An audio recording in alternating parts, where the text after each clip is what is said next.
Today I'll be taking on my toughest challenge yet, the world's largest race with over 300,000 runners, including Olympians and record holders. But I'm not here to take part, I'm here to take over. So can I survive over 4 hours of running and conquer the 70-kilometer barrier to take the global title? And this is actually my first ever ultramarathon race. But you know, how hard can it be? So my long-awaited ultramarathon debut is finally taking place, and it's a pretty cool event, I think, to kick things off. So this Wings for Life World Run, it doesn't work like a normal race where there's a finish line, a set distance. It's a virtual race through an app, and you're trying to outrun a chaser car for as long as possible. So Wings for Life, for organising this run, are basically a charity that are trying to combat spinal cord injury. And so the idea with this race is that all the money raised from it goes towards finding a cure and supporting research for that spinal cord injury. So the format of this race is pretty unique. It's a worldwide event, and runners from all over, they start at the same time. So in Japan it's like 8 p.m, but then in Europe it'd be daytime. I think in America it's like middle of the night, and you've got this virtual catcher car that starts 30 minutes behind you, and it gradually gets quicker and quicker over time until it catches everyone. So it's pretty much last man standing. I was actually encouraged to do this race a while ago by one of my friends, Sota, who's also got a running YouTube channel. He lives in Australia now, but he was in Japan for a bit, and so we got some runs in and videos over here, and he was trying to tell me to do an ultra for a while, and this sounded like an intriguing option, so I thought, come on then, let's give it a go. So how are my prospects looking for this race? Well, with it being my ultra debut, I thought I'm going to take it nice and conservative. No point in pushing the boundaries, so obviously I'm going for the win. We're going for 70 plus K. That's probably what's needed to win based off last year. It was actually won by a Japanese guy in 70.1 K, and he hit the record. So just to be clear, I'm in my ultra debut going to try and win the biggest race on earth.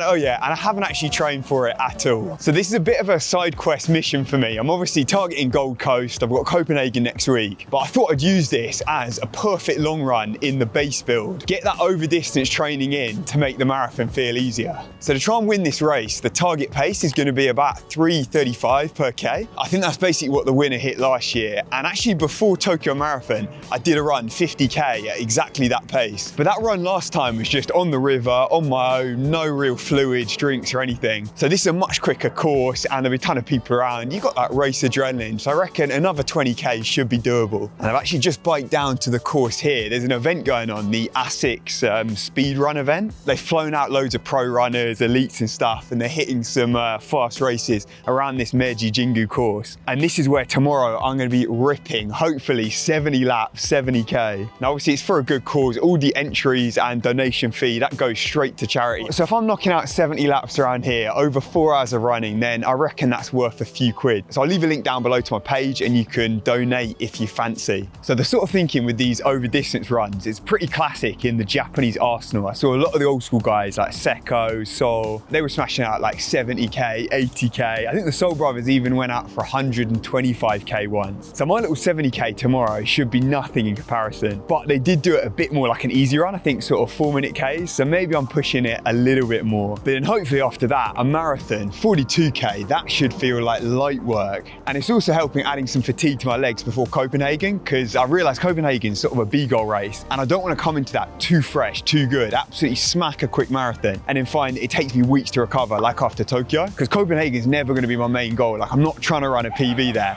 I'm trying to use it as a building block to like kickstart the Gold Coast Marathon block. So by coming in a bit tired, a week after this sort of 70K should be a nice little fatigue buster. And obviously I couldn't come into this Wings for Life race too fresh either. So I made sure to still get some honest work in during the build up.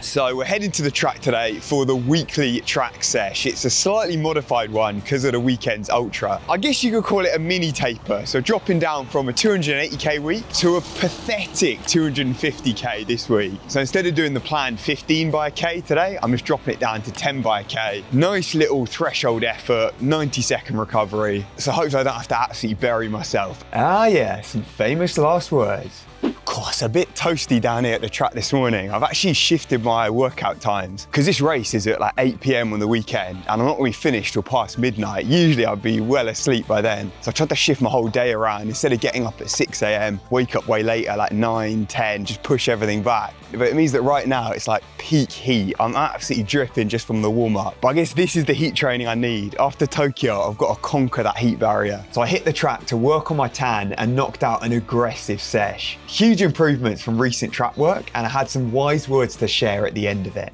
You know, I've said it before, I'll say it again. You don't get quicker by doing speed work. You get quicker by doing big mileage and long tempos. So a couple weeks ago, I hit this track. I managed 5 by a K in like 302, 303 average. This week I knocked out 10, averaging 259 with a 251 last rep. Now that is some half decent wheels for an absolute cart horse like me. And I haven't touched any 1500 work, 5K works. I had a lot of people questioning why am I moving to the longer stuff, the big reps, aiming for volume instead of intensity. Well, this is why. If you've not got a fast twitch fiber in your body, you've got to switch it up. I can't just do the quick stuff, I actually get slower that way. Whereas grinding out recently, all those long like marathon, half marathon sessions, I've ended up picking up my top end as well. It's weird how it works, but just for me, I've got to focus on the long stuff and that makes me quicker. So the chronicles of a cart horse continue. Solid little track session in the bank. Let's head on to this ultra marathon on the weekend. And by the way, if you want to see me hit some more monster distances in the future, then hit that subscribe button because you really don't want to miss out on the madness to come.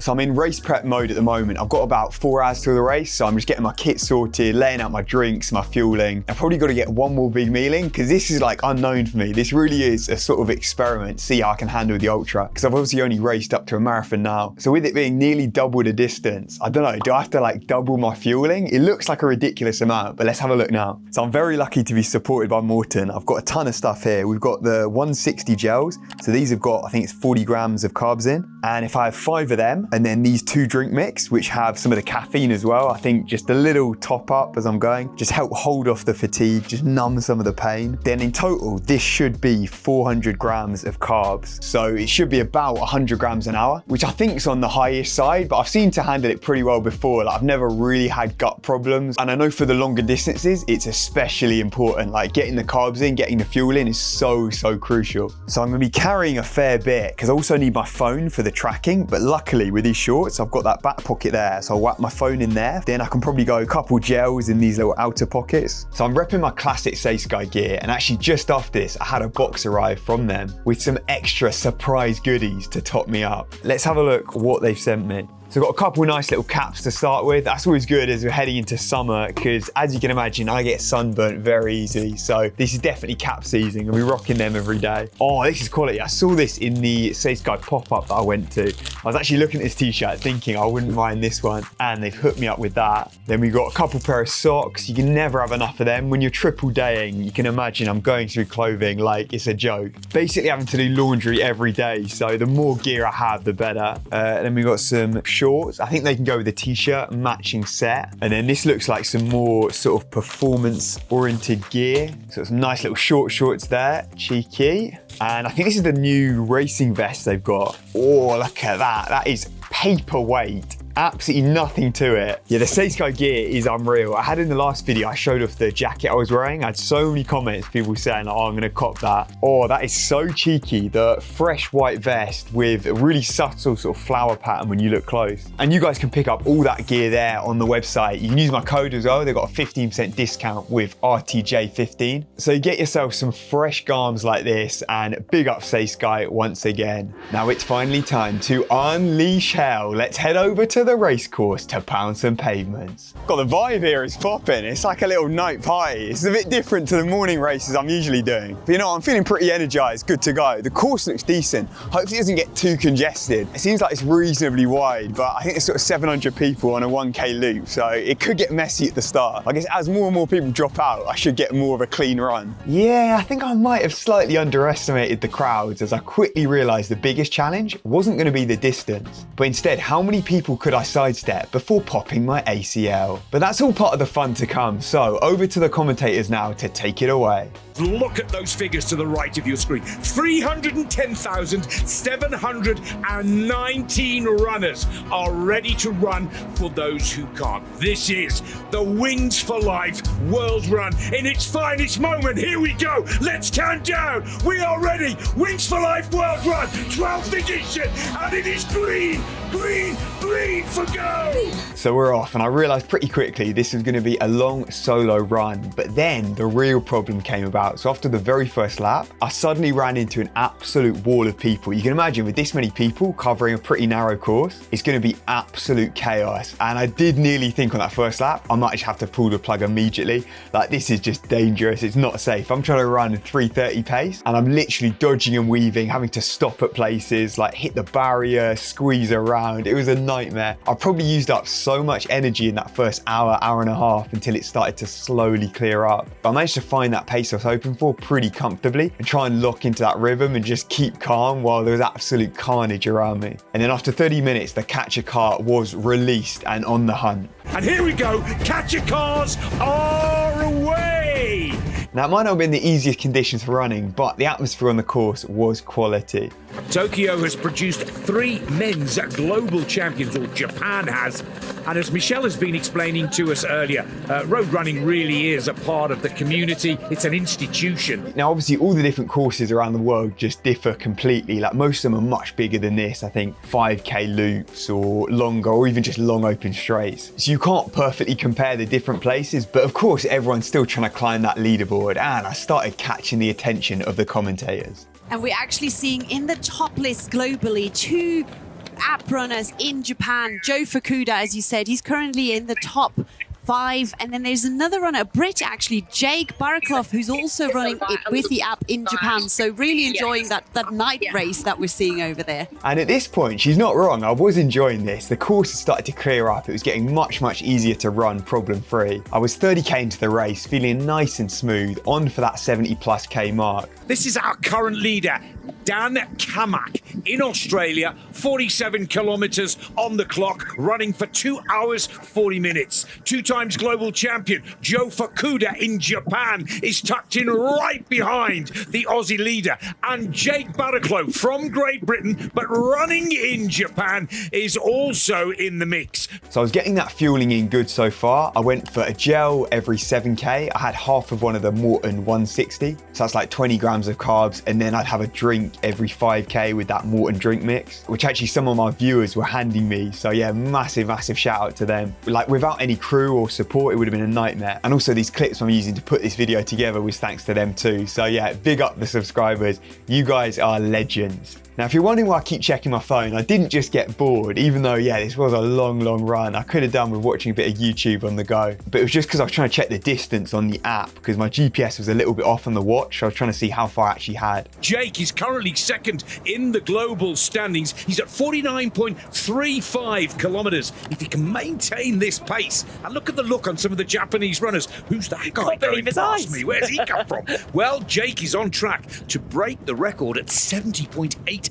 kilometres, and of course that record was set last year by Tom Watanabe, so this could be very exciting. A brilliant run in Japan. Now, just before 50k, this is when things start to take a little bit of a turn. So I've been feeling amazing up till now, and then suddenly my stomach started having a little bit of a wobble. Very quickly I went from looking smooth to waddling along, knowing that I was going to have to drop the kids off at the pool. So I quickly veer off course, hit the loos. I lost sort of 30 seconds or so, but also lost about a kg of weight. So after that, I suddenly felt unreal. Like, my stomach was clear. I felt good to run again because that last couple of Ks had been pretty uncomfy. And I'm picking up again to 3:30 or under, absolutely cruising. And the global numbers were rapidly diminishing right now. There was very few people still running out there, and the winner of the female competition had just been crowned. So I am so thrilled for our new global champion, Esther Pfeiffer. There's the confirmation, 59.03 kilometres.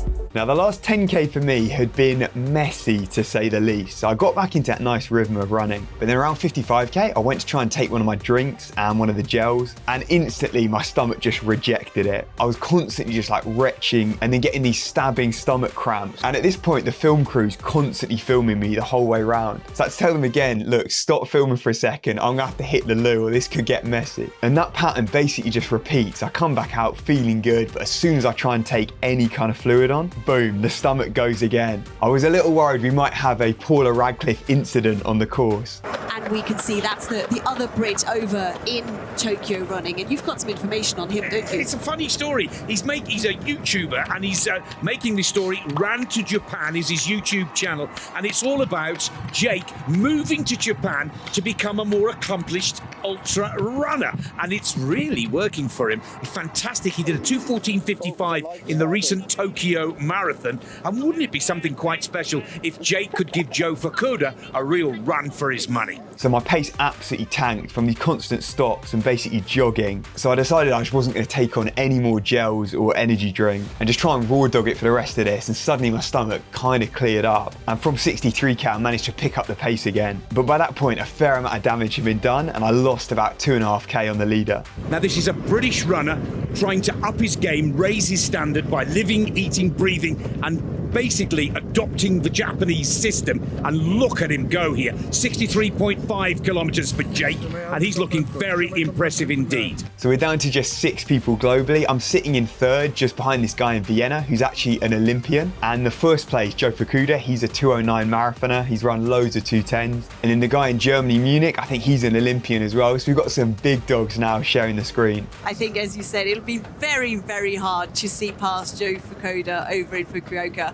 This is Jake Barraclough, British runner, 27 years of age. He's got a fantastic little YouTube channel, I Ran to Japan. So just a little YouTuber there, mixing it with the big dogs on screen. So I'm desperately just hanging in here. I haven't been able to take on any fuel for the last 20k, so I'm running so low on energy, looking a little bit wobbly, and eventually, after over 4 hours of running, I finally hit the end of the road. I can see it here with Andreas, an Olympian in 2012. Oh, and he's done! There is Barraclough, the British racer. He's out of the chase for top position. Jake Barraclough will have to settle for third spot and second in Japan. The up run in Japan, the Kachikara's got him. Great performance, and I'm really excited to learn and hear more from this young British runner who's gone all the way to Japan to raise his game, and coming third, I'd say mission accomplished. Now the commentary on this was actually legendary. They gave me loads of shout outs, so yeah, big up to them, but I do look a little bit rough at the end of this. Actually, my legs didn't feel too bad. Like the pace was never really a problem, the distance. I was just in so much pain from these stomach cramps, like in between nearly throwing up, shitting myself, and unable to take in any more energy. It was a pretty bad combo, but that's ultra running for you. You've got to love it. And away he goes. That is quite spectacular. So Andreas in Austria got caught just after me for second, and then it was just the big dog, Joe Fukuda, leading it out.